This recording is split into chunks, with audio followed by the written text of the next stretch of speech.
मुरली अमृत की धारा है धारा, जो देती दुखों से किनारा।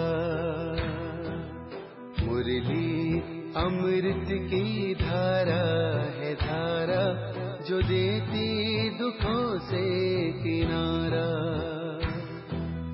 भूले जीवन में हो जाए शिव बाबा मुरली में समझाए।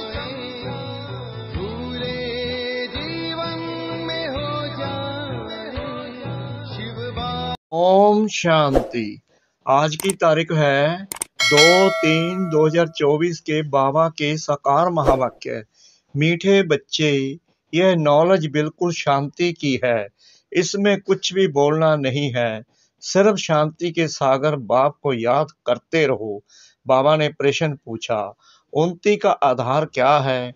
बाप की शिक्षाओं को धारण कब कर सकेंगे? बाबा ने उत्तर दिया, उन्नति का आधार है प्यार। एक बाप से सच्चा प्यार चाहिए। नजदीक रहते भी यदि उन्नति नहीं होती तो जरूर लब की कमी है। लब हो तो बाप को याद करें।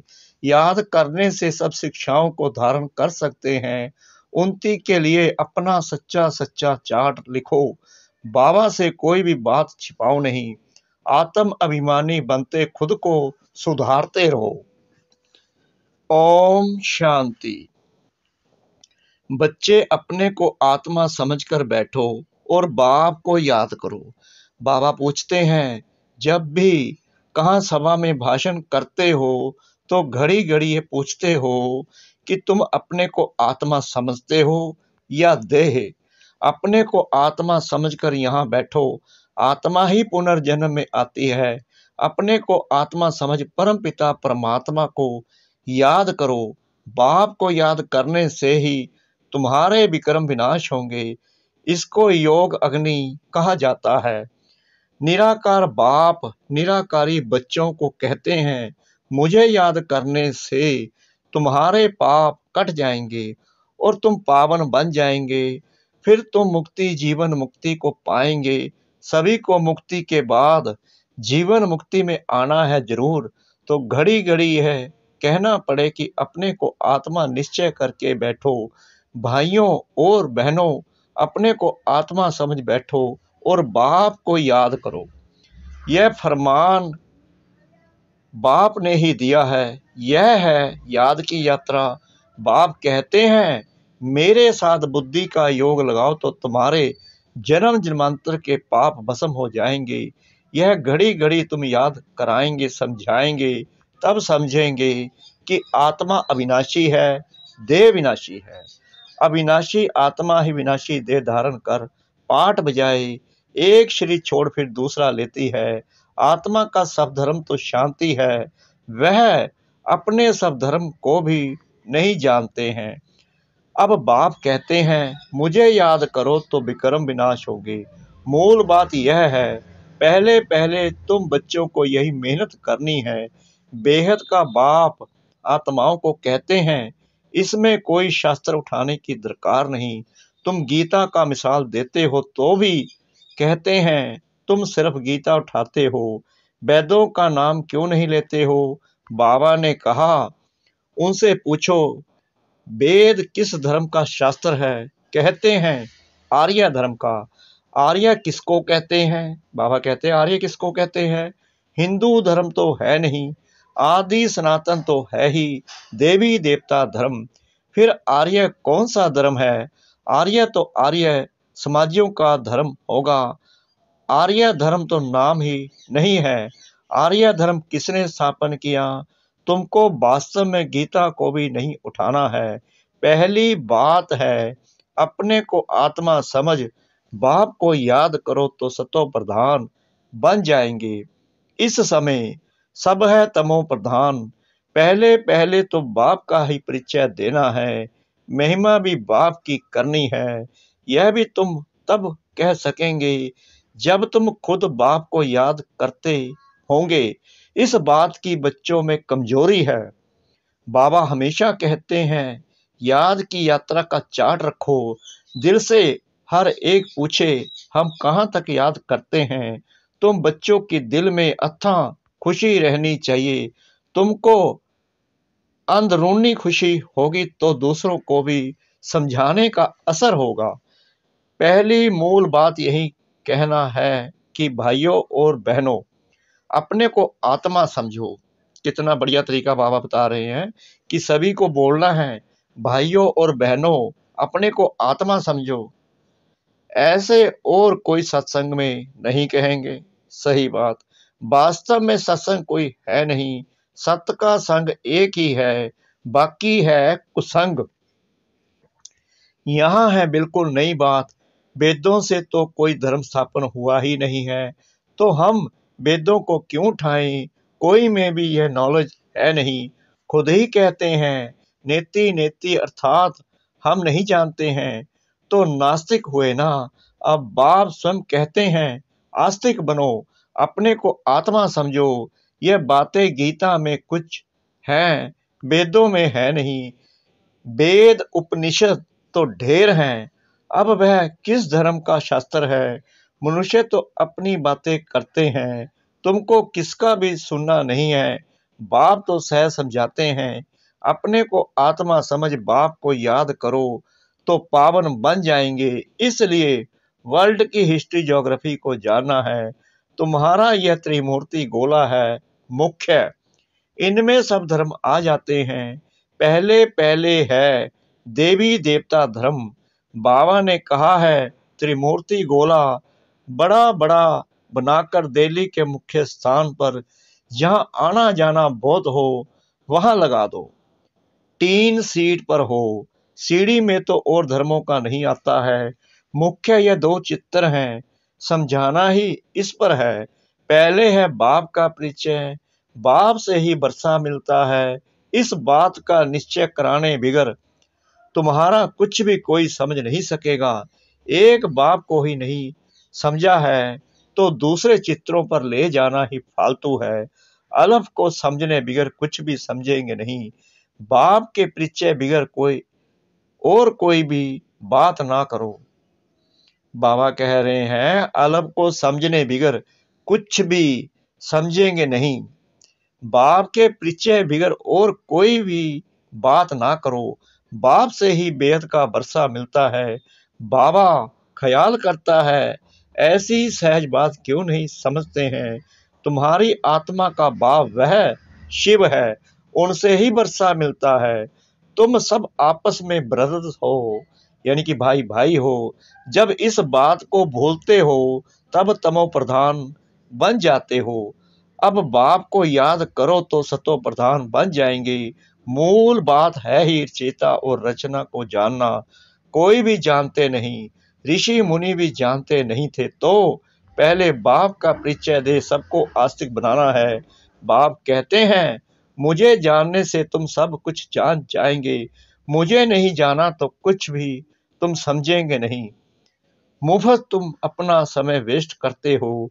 चित्र आदि भी जो ड्रामा अनुसार बने हैं वही ठीक हैं, परंतु तुम इतनी मेहनत करते हो फिर भी किसकी बुद्धि में बैठता नहीं है। बच्चे कहते हैं बाबा क्या हमारे समझाने में कोई भूल है। बाबा फट से कह देते हाँ भूल है। अलग को ही नहीं समझा है तो फट से रवाना कर दो। बोलो जब तक बाप को नहीं जाना तब तक तुम्हारी बुद्धि में कुछ भी बैठेगा नहीं। तुम भी जब देही अभिमानी अवस्था में नहीं रहते हो तो आंखें क्रिमिनल रहती हैं। सिविल तब बनेंगी जब अपने को आत्मा समझेंगे। देही अभिमानी होंगे तो फिर तुमको आंखें धोखा नहीं देगी। देही अभिमानी नहीं तो माया धोखा देती रहेगी। इसलिए पहले तो आत्म अभिमानी बनना है। बाबा कहते हैं अपना चार्ट दिखाओ तो मालूम पड़े। अगर अभी तक झूठ पाप गुस्सा है तो अपना ही सत्यानाश करते हो। बाबा चार्ट देखकर समझ जाते हैं कि यह सत्य लिखा है या अर्थ भी नहीं समझा है। सब बच्चों को बाबा कहते हैं चार्ट लिखो। जो बच्चे योग में नहीं रहते वह इतनी सर्विस भी नहीं कर सकते। जोहर नहीं भरता है।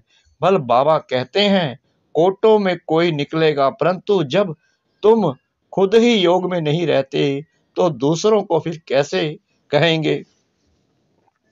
सन्यासी कहते हैं सुख काग विष्ठा समान है, वह सुख का नाम ही नहीं लेते हैं। तुम जानते हो भक्ति अथाह है, उसमें कितनी आवाज है। तुम्हारी नॉलेज तो बहुत शांति की है, बोलो शांति का सागर तो बाप ही है। अपने को आत्मा समझ बाप को याद करना है। बाप कहते हैं मन मना भव, ये अक्षर भी नहीं कहो।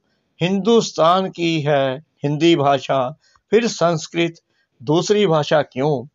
अब इन सब भाषाओं को छोड़ो, पहले तुम भाषण करो कि अपने को आत्मा समझो।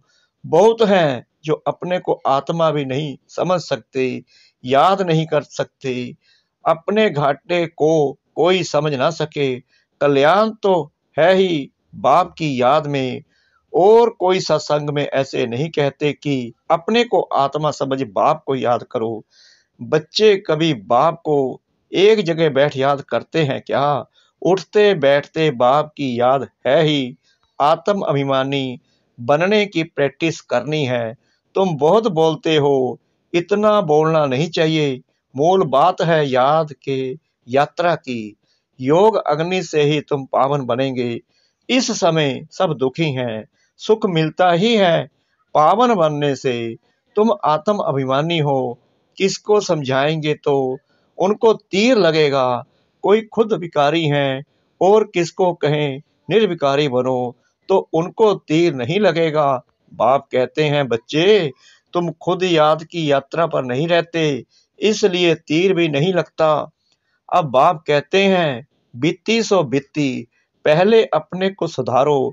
दिल से पूछो हम अपने को आत्मा समझ बाप को कितना याद करते हैं। जो बाप हमको विश्व का मालिक बनाते हैं, हम शिव बाबा के बच्चे हैं, तो जरूर हमको विश्व का मालिक बनना है।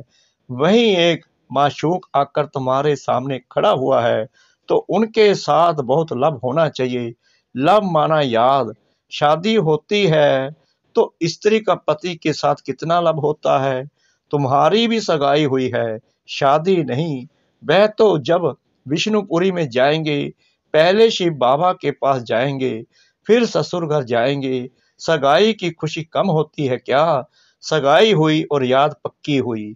सतयुग में भी सगाई होती है, परंतु वहां सगाई कब टूटती नहीं है, अकाले मृत्यु नहीं होती। यह तो यहाँ होती है।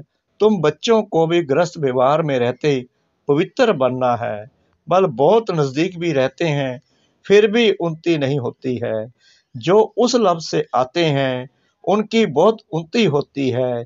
याद ही नहीं तो लब भी नहीं रहता, तो उनकी शिक्षाओं को भी धारण नहीं कर सकते। भगवानुवाच तुम बच्चे सबको यही पैगाम दो कि काम महाशत्रु है, जो आदि मध्य अंत दुख देता है। तुम तो पवित्र सत्युग के मालिक थे, अभी तुम गिरकर गंदे बन पड़े हो। अब यह अंतिम जन्म फिर से पवित्र बनो। काम चिता पर बैठने का हथियाला कैंसिल करो। तुम बच्चे जब योग में बोलेंगे तब किसकी बुद्धि में बैठेगा। ज्ञान तलवार में योग का जोहर चाहिए। पहली मुख्य है एक बात। बच्चे कहते हैं बाबा हम बहुत मेहनत करते हैं, तब मुश्किल कोई निकलता है। बाबा कहते हैं योग में रहकर समझाओ, याद की यात्रा की मेहनत करो। रावण से हार कर विकारी बने हो, अब निर्विकारी बनो। बाप की याद से तुम्हारी सब मनोकामनाएं पूर्ण हो जाएंगी।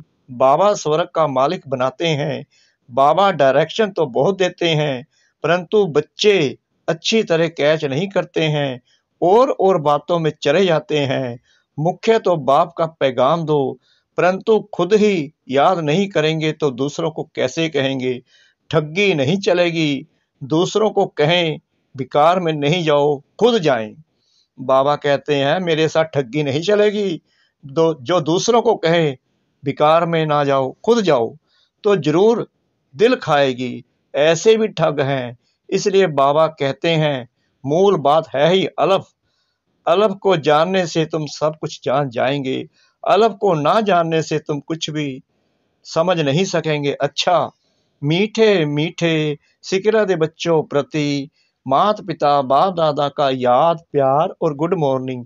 रूहानी बाप की रूहानी बच्चों को नमस्ते। हम रूहानी बच्चों की रूहानी बाप दादा को श्रद्धा भरी प्रेम भरी नमस्ते। शुक्रिया बाबा, शुक्रिया बाबा, शुक्रिया बाबा इस मीठी मीठी मीठी मुरली के लिए। धारणा के लिए मुख्य सार। नंबर 1, अंदरूनी बाप के याद की खुशी में रहकर फिर दूसरों को बाप का परिचय देना है। सबको एक बाप की महिमा सुनानी है। नंबर 2, आत्म अभिमानी बनने की बहुत प्रैक्टिस करनी है। बहुत बोलना नहीं है। बीती सो बीती कर पहले स्वयं को सुधारना है। याद की यात्रा का सच्चा चार्ट रखना है। वरदान शिव पिता सतगुरु का। ब्राह्मण जीवन में वैरायटी अनुभूतियों द्वारा रमणीकता का अनुभव करने वाले संपन्न आत्मा भव। जीवन में हर मनुष्य आत्मा की पसंदी वैरायटी है, तो सारे दिन में भिन्न भिन्न संबंध भिन्न भिन्न स्वरूप का वैरायटी अनुभव करो तो बहुत रमणीक जीवन का अनुभव करेंगे।